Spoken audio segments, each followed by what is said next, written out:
Dore ingingo nkuru twabateguriye.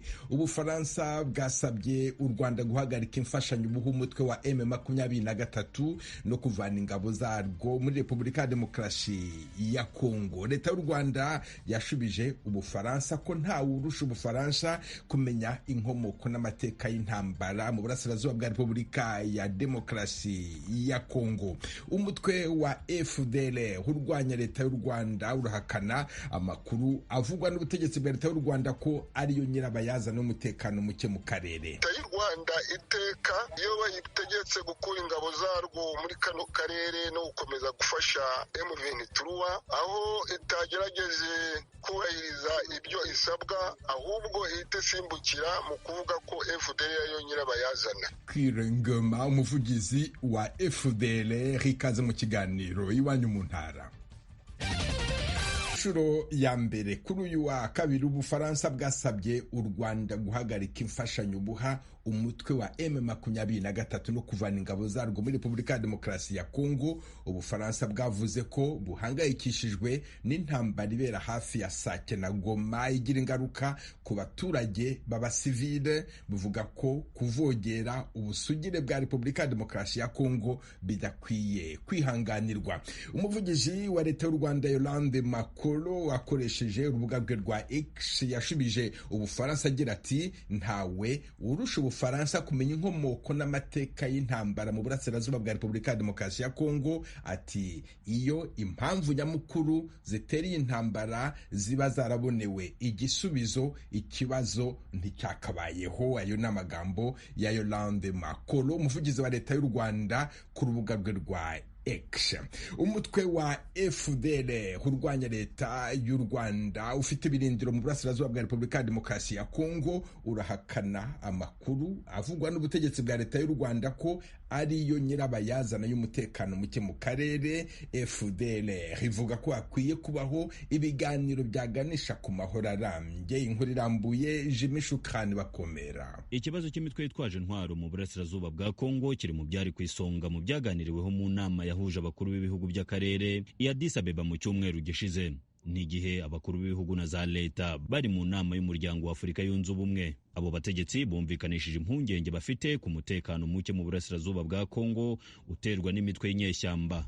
Perezida w'u Rwanda Paul Kagame yagaragaje ko umutwe wa FDLR utavuga rumwe n'ubutegetsi bwe udateye impungenge abanyarwanda gusa ahubwo n'akarere kose muri rusange. Bwana Kagame yahakanye ibivugwa ko we n'igihugu cye batera inkunga umutwe wa M23, ahubwo yakomeje yumvikanisha ko ibibazo by'abanyekongo ari ubuyobozi bwabo bwite kuko budashobora gukemura ibibazo by'abaturage nk'uko bikwiye. Uretse Perezida Paul Kagame, abayobozi batandukanye b'u Rwanda barimo na Alain Mukurarinda, umuvugizi wungirije wa guverinoma y'u Rwanda, basobanuye aho babona umuzi w'ikibazo cya Kongo. Ntabwo wakwirengagiza ko harimo umutwe umwe wifuza guhungabanya umutekano mu Rwanda. Ntabwo wakwirengagiza ko warengeje no kubyifuza urabikora. Ntabwo wakwirengagiza yuko mu mwaka ushize guhera mu kwezi kwa mbere kugera mu kwa gatandatu mu Rwanda harashwe ibisasu bigera kuri 3. Ntushobora kubyibagirwa. Ntabwo wakwirengagiza ko izo ngabo za FDLR zateye muri 2019 zikaza Musanze zikica abantu. Ku ruhande rwa Kongo, Perezida Antoine Felix Tshisekedi we yemeza ko intandaro y'ibibazo by'umutekano muke mu gihugu cyari u Rwanda.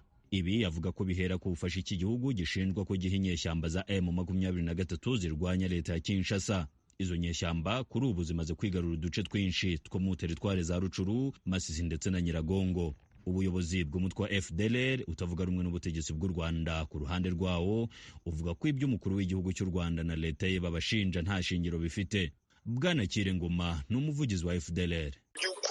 Nka FDLR twongeye kwamagana twivuye inyuma ko urwitwazo rwo gukomeza kuvuga FDLR ko ariyo nyirabayazana y'ibibazo bibera muri kano karere atari byo, ahubwo leta y'u Rwanda iteka iyo bayitegetse gukura ingabo zarwo muri kano karere no gukomeza gufasha M23 aho itagerageje kubahiriza ibyo isabwa, ahubwo ihita isimbukira mu kuvuga ko FDLR ariyo nyirabayazana. Mu by'ukuri tukaba tudashobora kwemeranya n'ibyo u Rwanda ruvuga. Leta y'u Rwanda yakomeje kugenda igaragaza ko FDLR ari umutwe ugambiriye guhirika ubutegetsi no guhungabanya umutekano w'abanyarwanda, dore ko abenshi mu bagize uyu mutwe ari abasize bakoze jenoside mu Rwanda mu mwaka w'1994. Ariko FDLR yo ivuga ko hari ikindi rwanira kitari guhungabanya umutekano w'abanyarwanda.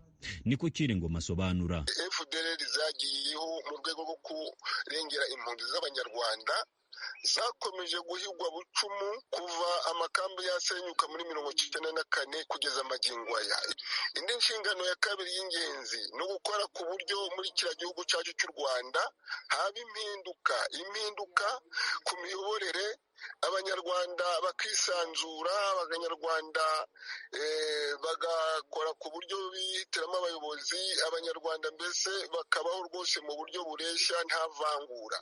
Mu nama y'abakuru b'ibihugu by'umuryango w'ubumwe bwa Afurika hari bamwe mu bakuru b'ibihugu basabye ko habaho ibiganiro ku mpande zombi zihanganye bityo amahoro akagaruka mu karere k'ibiyaga bigari by'umugabane. Muri bo harimo Perezida Azali Assoumani wa Comore wari uyoboye umuryango w'ubumwe bwa Afurika. Uyu yasabye ko habaho ibiganiro hagati ya leta zombi bagashakira umutekano urambye ikibazo cy'umutekano muke mu burasirazuba bwa Kongo. Perezida wa Kongo we yakomeje gutsimbarara ku cyemezo cye cyo kutagirana ibiganiro ibyo ari byo byose n'abateza intambara mu gihugu cye. Ubuyobozi bwa FDLR bwo busaba ko Perezida Paul Kagame yakwemera kuganira nabo. Kuri bo ibyo bizaba igisubizo kirambye ku kibazo cy'umutekano muke ugaragara mu karere k'ibiyaga bigari. Icyo rero twe twifuza n'urwo rubuga niyemere ko natwe tugomba kuvugana nawe nk'uko na opposition rwandeze ibyifuza, ahasigaye twicare ku meza amwe. Ku rundi ruhande abarwanyi ba M23 bakomeje kumvikanisha ko mu gihe leta ya Kongo itaremera kuganira nabo batazashyira intwaro hasi. Jimmy Shukrani Bakomera, Ijwi rya Amerika, Igoma.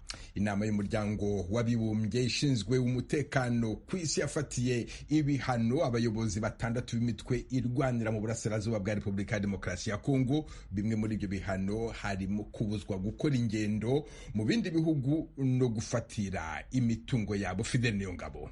Abafatiwe ibihano n'umusirikare w'intwazangabo w'ipete rya general wo mu mugwi FDLR ugwanya ubutegetsi bw'u Rwanda Apollinaire Hakizimana, barimo kandi abasirikare babiri bakomeye bo mu mugwi ugwanya ubutegetsi muri Uganda Allied Democratic Forces, barimwo uwitwa Ahmad Mahmoud Hassan. Abandi n'umuvugizi w'umugwi M23 ugwanya ubutegetsi bwa Kongo Wiringoma, umuyobozi w'umugwi w'abamaimai CNPSC William Amuri, hamwe n'umuyobozi w'umugwi witwaje ibigwanisho Twigwaneho Michel Rukunda.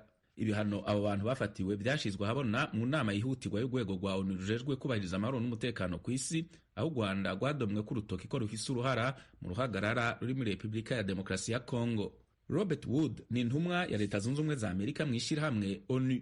Robert Wood agira ati, Rwanda must end its support to M23. U Rwanda rugomba guhagarika gufasha umutwe wa M23, rugomba kuvana igisirikare cyarwo ku butaka bwa Kongo, rugomba kandi gukura bidatinze misile zirasa indege zayo muri icyo gihugu. Hari amakuru yizewe yerekana ko u Rwanda rwarashe indege z'igisirikare z'umuryango wa ONU zishinzwe gucungira umutekano zikorera muri Kongo zizwi ku izina rya MONUSCO. Robert Wood yasavye kandi amakungu gufata ingingo zihutirwa zigenewe guhagarika ingwano muri Kongo no kugabanya imishamirano hagati y'ico gihugu n'u Rwanda. Ivyo bihugu vyombi biragirizanya uruhara mu guhungabanya umutekano hagati yavyo. Ishirahamwe ONU ku munsi wa kabiri byasavye miliyaridi 2 n'imiliyoni 600 y'amadolari agenewe gufasha abanyekongo, miliyoni 9 bageramiwe kurusha abandi muri uyu mwaka. Muri rusangi hari abantu miliyoni 25 bakeneye imfashanyo muri Kongo. Des mensonges. Tout le monde sait que c'est le gouvernement congolais. Il y a des ONG à côté. J'étais à Mouesso moi-même ce matin et depuis hier, j'ai vu des ONG, j'ai vu la MONUSCO. Et tout le monde est là pour établir les faits. Ce n'est pas l'M23, c'est le gouvernement congolais qui tue le peuple congolais, et l'heure est arrivée d'arrêter les criminels Tshisekedi et les traduire en justice. Et qu'est-ce qui doit être fait pour arrêter maintenant cette tuerie? Nous, à ce moment, le M23 est en train de protéger la population civile. Nous sommes en train de mettre en œuvre toutes nos forces pour protéger la population civile, et nous en fait maintenant à protéger la population civile, et nous allons libérer encore d'autres zones pour mettre fin à cela, parce que Tshisekedi, on doit le conjuguer au passé. Mais c'est le président qui a été élu et il a prêté serment d'ailleurs ici récemment. Mais élu, quelle élection? Cette parodie d'élection où tout le monde a des machines à voter chez lui à la maison. Ce ne sont pas des élections. Tshisekedi ne doit pas être considéré comme le président de la République. Nous avons dit à l'AFC, nous sommes en route pour Kinshasa. Et sur ce micro, j'interpelle les gens de Kinshasa pour leur dire, le M23 et AFC sont en route pour libérer. Parce que Kinshasa continue à tuer nos populations et nous ne pouvons plus tolérer ce genre de massacres. Alors, maintenant, nous allons vous introduire à l'événement du jour. Et ce qu'on a fait, c'était seulement pour donner les updates de la situation qui se passe à Mouesso dans le Massissi. Aujourd'hui, dans les Rutshuru, notre territoire de Rutshuru, libéré de Rutshuru, nous avons un nouveau administrateur du territoire qui est Prince. Je vais vous laisser, il va se présenter et présenter son équipe.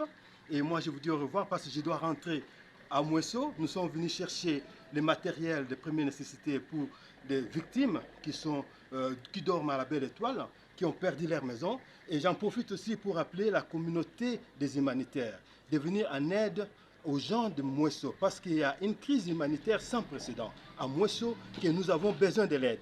Donc ici, nous sommes venus chercher le matériel de première nécessité et nous allons partir pour aider nos confrères. Moi, je vous dis au revoir et je vous laisse entre les mains de l'administration du territoire, Prince. Merci beaucoup, les amis de la presse.